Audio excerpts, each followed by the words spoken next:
begin with breaking news out of San Diego State University. Someone connected to the campus has been diagnosed with Legionella pneumonia, also known as Legionnaire's disease. I'm Heather Myers. I'm Carlo Cicchetto. CBS 8's Kelly Hessedall joins us live from campus with what she's learned so far. Kelly. That's right, and right now we know of at least one building here on campus that has been shut down just as a precaution. The Exercise and Nutritional Sciences building here behind me, also known as the ENS building. You can see the sign here on the door.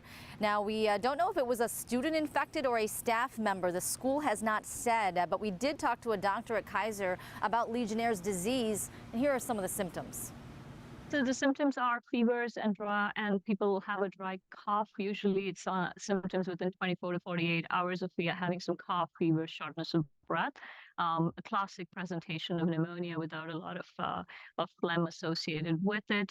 The things that we And Dr. Vijay Sankar is the chief of pulmonary medicine at Kaiser Permanente, and she says there is no need to panic. For healthy people, Legionnaire's disease, which is a form of pneumonia, is very treatable with antibiotics. The population that is a concern is usually older people, she says, or those who are immunocompromised. Now, an email went out to the student body today letting people know the ENS building is now temporarily closed as a precaution.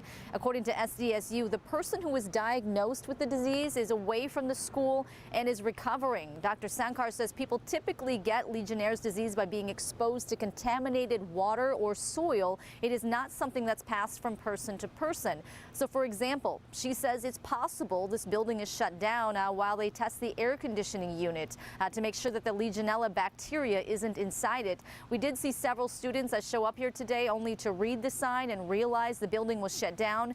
Here's what a couple of them told me. Health and safety has to be the number one, right? Especially after, what happened a few years ago with the quarantine and the pandemic, COVID-19. I hope it gets resolved quickly and, we're back to learning soon. So.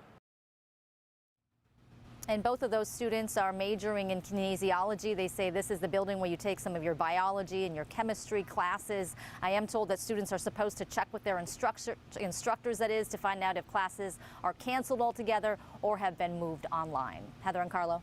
Kelly, back in the 70s, Legionnaire's disease was a huge concern. There were fatalities, but we understand that a lot has changed since then. Is that right?